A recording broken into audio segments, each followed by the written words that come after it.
الله وكفى وسلام على عباده الذين اصطفى أما بعد فأعوذ بالله من الشيطان الرجيم بسم الله الرحمن الرحيم حاميم والكتاب المبين إنا أنزلناه في ليلة مباركة إنا كنا منذرين سبحان ربك رب العزة عما يصفون وسلام على المرسلين والحمد لله رب العالمين اللهم صل على سيدنا محمد وعلى آل سيدنا محمد وبارك وسلم اللهم صل على سيدنا محمد وعلى آل سيدنا محمد وبارك وسلم اللهم صل على سيدنا محمد وعلى آل سيدنا محمد وبارك وسلم۔ محترم بزرگوں اور بھائیوں، یہ مہینہ شعبان کا مہینہ ہے۔ نبی پاک صلی اللہ علیہ وسلم رجب سے ہی شعبان اور رجب دونوں میں ہی اللہ کے محبوب صلی اللہ علیہ وسلم رمضان کی تیاریاں شروع کر دیتے تھے اور کثرت سے عبادت کرنا شروع کر دیتے تھے کہ رمضان کی تیاری ہو جائے۔ نبی پاک صلی اللہ علیہ وآلہ وسلم دعا مانگنی بھی شروع کرتے، اللہم بارک لنا فی رجب و شعبان و بلغنا فی رمضان، اور اس کے علاوہ خصوصاً شعبان کے مہینے میں اللہ کے محبوب صلی اللہ علیہ وسلم عبادت کی کثرت فرماتے تھے۔ اور شعبان کے مہینے میں ایک رات آتی ہے جسے شب برات کے نام سے یاد کیا جاتا ہے۔ یہ شب کا لفظ فارسی زبان سے نکلا ہے جس کے معنی آتا ہے رات کے۔ عربی زبان کے اندر رات کو لیلتن بولتے ہیں۔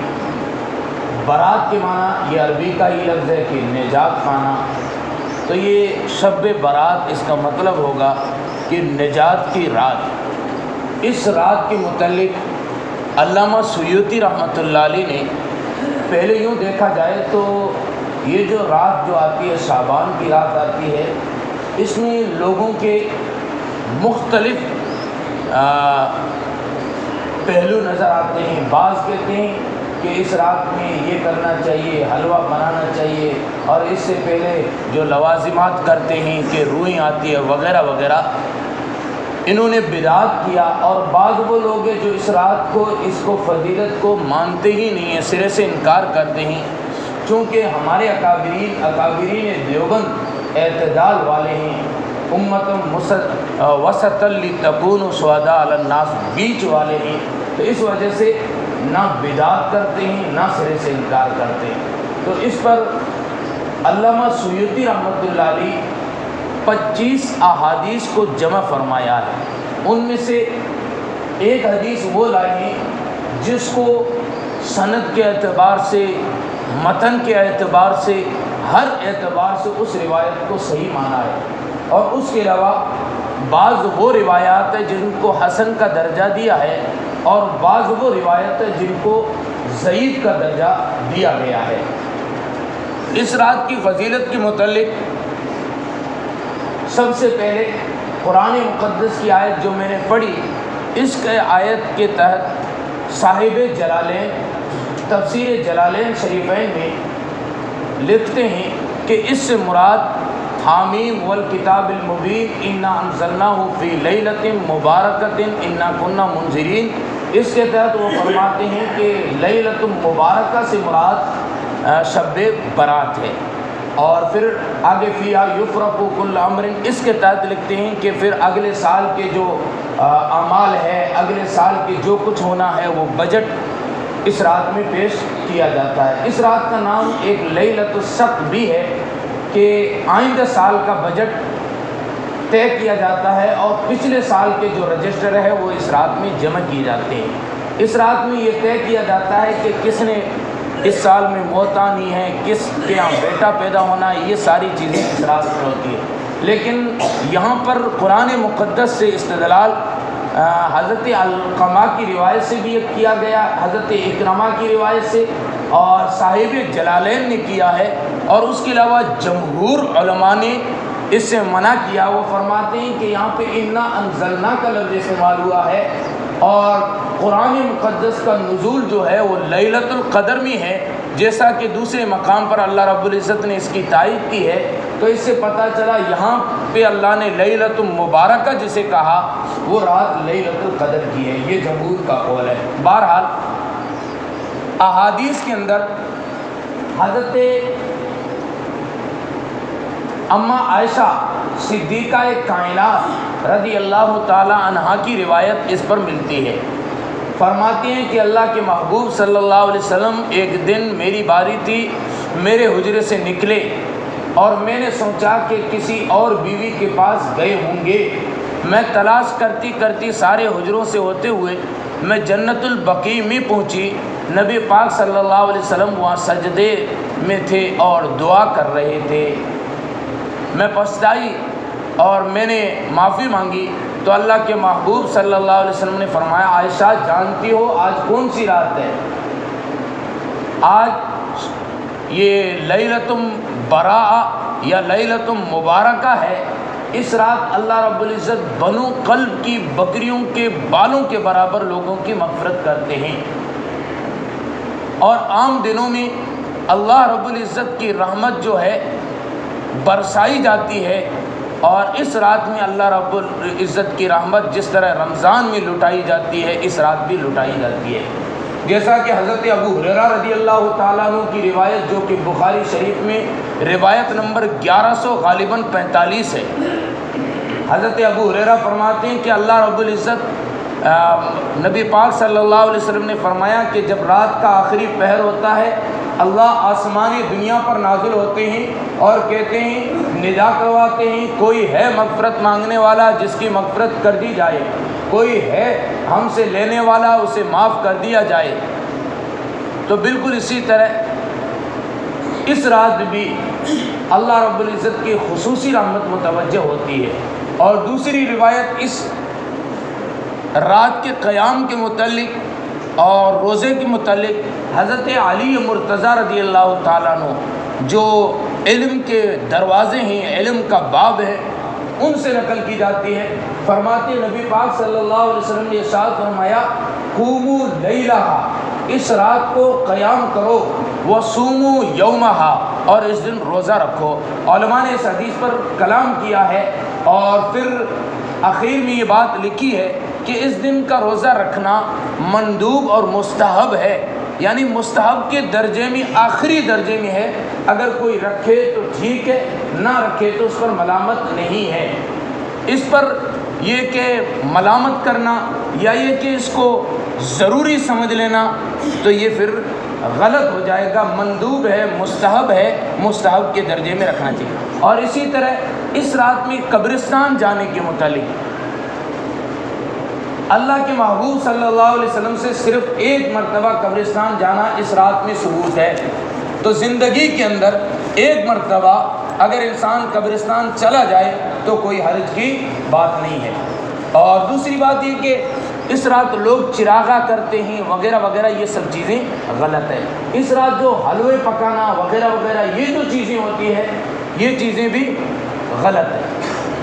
بھائی یہ رات عبادت کی ہے، بعض لوگ سوچتے ہیں کہ عید کی رات ہے، تو عید کی رات نہیں بلکہ یہ عبادت کی رات ہے۔ قوموا لیلہا وصوموا یومہا، رات کو قیام کر لو۔ اب قیام یہ ضروری نہیں کہ پوری رات جاگا جائے، بس اللہ نے آپ کو 2 رکعت کی توفیق دے دی، آپ 2 رکعت پڑھ لیں اور سو جائیں۔ اگر اللہ نے آپ کو توفیق دی، آپ نے عشاء کی نماز جماعت سے پڑھی اور صبح اٹھ کے فجر کی نماز جماعت سے پڑھ لی، بس یہی کافی ہے۔ تو جتنا ہو سکے اس رات میں اللہ رب العزت سے مانگے۔ نبی پاک صلی اللہ علیہ وسلم نے فرمایا کہ اس دن اللہ کے حضور میں اعمال پیش کیے جاتے ہیں، اور میرا جی چاہتا ہے کہ جس دن میرے اعمال میرے رب کے حضور میں پیش کیے جا رہے ہو، جمع کیے جا رہے ہو، اس دن میرا جی چاہتا ہے کہ میں روزے کی حالت میں ہوں۔ اور اس رات اللہ رب العزت کی رحمت لٹائی جاتی ہے، برسائی جاتی ہے، لیکن چند قسم کے لوگ وہ ہیں جن کی اس رات مغفرت نہیں ہوتی۔ نمبر 1 مشرک۔ اللہ نے قرآن میں بھی کہا ہے ان اللہ لا یغفر ان یشرک بہ ویغفر ما دون ذلک لمن یشاء۔ جو مشرک ہے اس کی کسی بھی حالت میں مغفرت نہیں ہے، باقی جسے اللہ چاہیں گے معاف کر دیں گے۔ شرک جو ہے بہت بڑی برائی ہے، اس سے بچنا چاہیے۔ اور قرآن مقدس میں ایک جگہ کہا حتیٰ یلج الجمل فی سم الخیاط، سوئی کے ناکے میں اونٹ گزر جائے یہ ہو سکتا ہے، لیکن مشرک کی بخشش کی جائے یہ ہو نہیں سکتا۔ تو اس رات مشرک کی بخشش نہیں ہوتی۔ نمبر 2 بدکار کی، تو ان گناہوں سے توبہ کر لینی چاہیے۔ سچی اگر انسان توبہ کر لے تو اللہ رب العزت معاف کر دیتے ہیں۔ نمبر 3 بغیر مطلب کے خواہ خاندان کے اندر جھگڑا کرنے والے کی، رشتہ ناتا کو توڑنے والے کی اس رات مغفرت نہیں ہوتی ہے جب تک کہ وہ سچی توبہ نہ کرے۔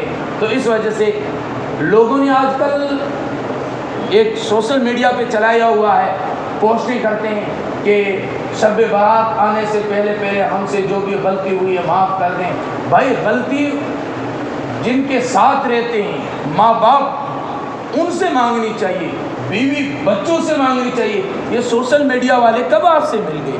تو حقیقت یہ ہے جہاں مانگنی چاہیے وہاں تو مانگتے نہیں ہے اور پھر وائرل کر لیتے ہیں، کوئی اپنے اسٹیٹس پہ لگا رہا ہے، کوئی اپنے فیس بک پہ لگا رہا ہے، تو یہ بہتر نہیں ہے۔ اور یہ چونکہ رسم بن گئی، رواج بن گئی، تو اس لیے رواجن معافی صحیح نہیں ہے۔ معافی تو دل سے ہوتی ہے نا۔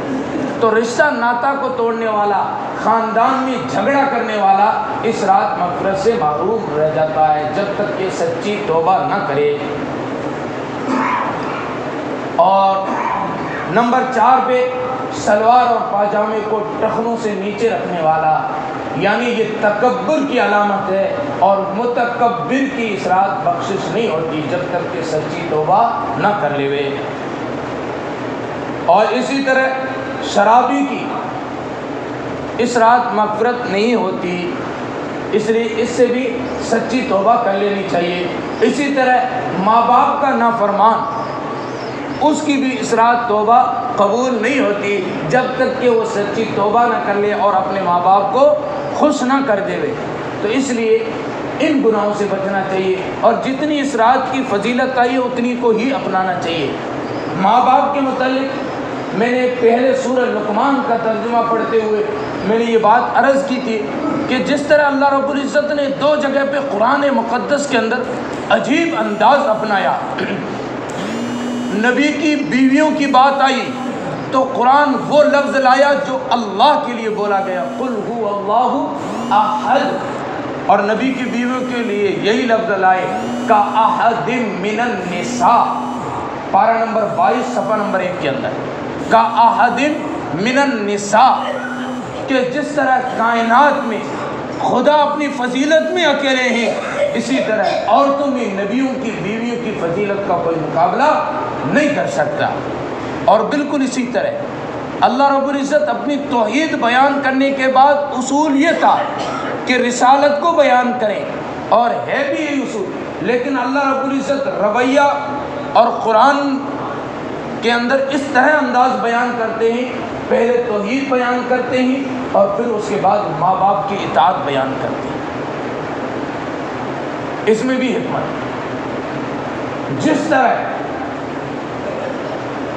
مسلمانوں کا رب اکیلا ہوتا ہے، یکتا ہوتا ہے، اسی طرح جو باوقار لوگ ہوتے ہیں، بڑے لوگ ہوتے ہیں، ان کا خاندان بھی اسی طرح مضبوط ہوا کرتا ہے۔ اس وجہ سے اللہ رب العزت اس کے بعد یہ چیز لائے۔ اور دوسری بات، اللہ نے پیدا کیا، لیکن دنیا میں آنے کے لیے جو ذریعہ بنے ہیں وہ ماں اور باپ بنے ہیں، اس وجہ سے پیدا کرنے والے کا ذکر بھی کیا اور جو ذریعہ بنے ہیں ان کا بھی ذکر کیا۔ اس لیے خصوصی طور پر ماں باپ کا دل کبھی نہیں دکھانا چاہیے۔ نبی پاک صلی اللہ علیہ وسلم کی ایک حدیث ہے جس کو کسی نے شاعرانہ انداز میں بڑی پیاری بات کہی. فرمایا ایک دن حلقہ اصحاب میں نبی نے یہ لفظ دہرائے کہ ناک اس کی کٹ گئی. اصحاب نے عرض کی کہ وہ کون ہے بدبخت توقیر جس کی حضرت باری میں گھٹ گئی. فرمایا وہ بدخلق بیٹا جس کے گھر جنت آئی اور آ کر پلٹ گئی. وہ فرزند ناسعید جس کو بڑھاپے میں اپنے ماں باپ کا نہیں خیال. اس بد نصیب کی عقبہ ہی اجڑ گئی. اس لیے دنیا اور آخرت اگر بنانا چاہتے ہیں تو ماں باپ کی اطاعت. تو یہ چند چیزیں، چند معروضات میں نے جو عرض کیے کہ اللہ رب العزت ان سب سے ہم سب کی حفاظت فرمائے. اور اس رات یہ جو چیزیں ہیں، یہ جو احادیث سے ملتی ہے، بس یہی چیزیں ہیں. اس کے علاوہ باقی چیزیں جو ہے جس کو لوگوں نے اپنی طرف سے منسوخ کر کے گھسیڑ دیا ہے، ان سے بچا جائے. بس یہ کہ اللہ جتنی توفیق دے دے اتنی عبادت کر لینی چاہیے. اور دوسری بات، اما عائشہ رضی اللہ تعالیٰ عنہ کی روایت سے میں نے جو پیش کی کہ اس رات اللہ رب العزت ایک منادی کے ذریعے سے یہ آواز لگاتے ہیں کوئی ہے مغفرت طلب کرنے والا آئے اسے معاف کر دیا جائے. دوستو اللہ رب العزت کی رحمت برس رہی ہو پھر نہ مانگیں، یہ ہماری کوتاہی. تو خصوصی طور پر اللہ رب العزت سے مانگیں کہ اللہ مجھے ایسا بنا دے کہ میں آپ کو پسند آ جاؤں. جب رب کو پسند آ گیا پھر ساری کائنات کو بھی پسند. اللہ ہمیں پسند کر لے، اللہ ہمیں اپنی پسند کا بنا لے، پھر ہم ساری کائنات کی بھی پسندیدہ ہیں. آج ہر بندہ کسی نہ کسی کو خوش کرنے میں لگا ہے کہ میرا والد مجھ سے خوش ہو جائے، یا نوکری کرتا تو میرا سیٹھ مجھ سے خوش ہو جائے، یا یہ کہ میرے جو رشتہ دار ہیں یہ مجھ سے خوش ہو جائیں. لیکن کبھی سوچا کہ ان سب کو خوش کرنے والی بھی ایک ذات ہے، اسے خوش کریں. تو خصوصی طور پر اللہ رب العزت سے اللہ کی معرفت مانگیں، ایمان کی حقیقت مانگیں. آج ہے ہمارے پاس ایمان لیکن اتنا کمزور ہے کہ نبی پاک صلی اللہ علیہ وسلم کے حکموں پہ ہمیں کھڑا نہیں کرتا. نبی پاک صلی اللہ علیہ وسلم کے طریقے غیر تو غیر مسلمانوں میں ٹوٹ رہے ہیں. نبی کے دل پر کیا گزرتی ہوگی. تو اس رات خصوصی طور پہ اللہ رب العزت سے یہ مانگے اللہ ہمیں ایمان کی حقیقت عطا فرما اور ہمارے دلوں کی دنیا کو بدل دے اور ہم نماز کے پابند بن جائیں، شریعت کے پابند بن جائیں، قرآن اور حدیث کے موافق اپنی زندگی کو بنانے والے بن جائیں.